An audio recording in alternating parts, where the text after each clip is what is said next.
Selamat pagi, siang, sore, malam. Jadi pada kesempatan ini, di video ini gua mau unboxing paketan gua untuk motor GSX gua yang ini. Baru udah belinya di sini. Jadi langsung aja kita cek barangnya di pos.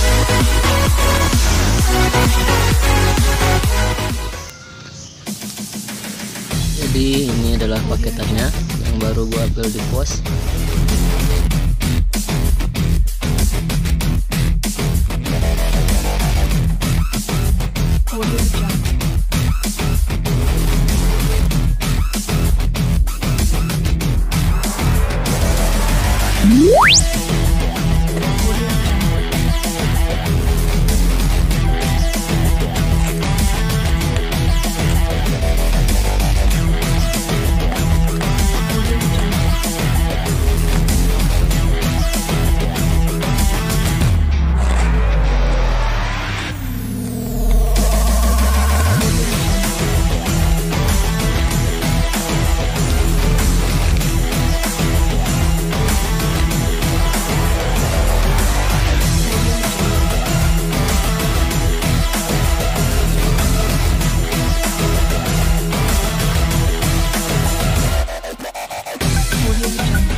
video tentang motor saya untuk unboxing paket dan tes pemakaiannya pada motor GSX gua. Jadi terima kasih sudah menonton video ini, subscribe dan like video ini.